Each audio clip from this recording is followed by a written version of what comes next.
Paano kung sabihin kong sa susunod na FIBA window, posibleng sabay-sabay nating mapanood sina Victor Wembanyama, Nikola Jokic, Shai Alexander, at marami pang NBA superstars. May tsansa rin kaya na makita nating muli si Jordan Clarkson na suot ang jersey ng Gilas Pilipinas. Unahin na natin ang pinakamalaking balita. Opisyal nang isinama ng France si Victor Wembanyama sa kanilang roster para sa August FIBA window. Confirmed na mismo at hindi lang siya ang nakakatakot sa lineup nila. Kasama rin niya ang isa pang NBA Defensive Player of the Year na si Rudy Gobert, pati ang batang NBA big man na si Maxime Reynaud. Isipin ninyo ang depensa ng France. May 7'4" na si Wemby, tapos may Gobert pa. Halos sarado ang pintura kapag sila ang nasa loob. Makakaharap nila ang Slovenia sa August 27 at Sweden sa August 30. Sayang lang dahil wala si Luka Doncic, kaya hindi natin makikita ang inaabangang Wemby versus Luka showdown. Pero kahit ganon, siguradong isa pa rin ito sa pinakaabangang laro ng window. Pero kung akala ninyo France lang ang mabigat, mas nakakatakot pa yata ang Canada. Sa kanilang official summer pool, nandyan ang reigning NBA MVP na si Shai Alexander, kasama sina RJ Barrett, Dillon Brooks, Lu Dort, Andrew Nembhard, Ryan Nembhard, Nickeil Alexander-Walker, Benedict Mathurin, at marami pang iba. Hindi man lahat makalaro, sapat na yon para maging isa sa pinakamalalakas na national team sa buong mundo. At napatunayan na nila iyan noong nakaraang FIBA window. 7 NBA players ang naglaro para sa Canada. Si Shai ay nag-average ng mahigit 20 points kada laro.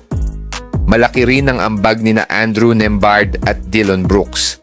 Ang mas nakakatakot, kahit ang mga hindi NBA players ng Canada ay kayang makipagsabayan sa international competition. Pero kung pag-uusapan ng pinakadominanteng superstar, walang tatalo kay Nikola Jokic. Muling naglaro ang 3-time NBA MVP para sa Serbia at halos triple-double agad ang average niya, 21 points, 12 rebounds at 9 na assists. Kailangan talaga ng Serbia ang kanilang NBA stars dahil hindi pa rin sigurado ang kanilang pwesto para sa World Cup. Kaya ayon sa mga ulat, inaasahang babalik pa rin ang kanilang mga NBA players sa 4th window.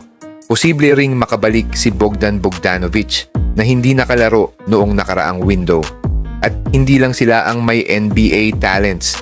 May Bella Larsson ang Sweden, may Jonas Valanciunas at Matas Buzelis ang Lithuania. Sa Asia naman, naglaro rin si Young Hansen, habang ang Australia ay may batang NBA prospect na si Tyrese Proctor. Talagang punong-puno ng NBA talent. Lahat ng malalakas na bansa gustong masigurado agad ang kanilang ticket, kaya hanggat healthy ang kanilang NBA stars, siguradong maglalaro ang mga ito para sa kanilang national teams. At dito papasok ang pinakamahalagang tanong para sa ating mga Pilipino. Maglalaro kaya si Jordan Clarkson para sa Gilas Pilipinas? Habang halos lahat ng powerhouse countries ay ginagamit ang kanilang NBA players, sayang naman kung hindi natin magagamit ang sarili nating NBA veteran. Alam nating iba ang kalidad ni Jordan Clarkson. Isa siyang veteranong NBA scorer na kayang umiskor kahit saang sistema ilagay. Mataas ang basketball IQ, mabilis mag-adjust at napatunayan na rin niya kung gaano kalaki ang naitutulong niya sa Gilas. Kung magiging available siya sa 4th window, siguradong napakalaking boost iyon para sa ating national team. Sa ngayon, wala pang opisyal na kumpirmasyon kaya wag muna tayong mag-expect ng sobra.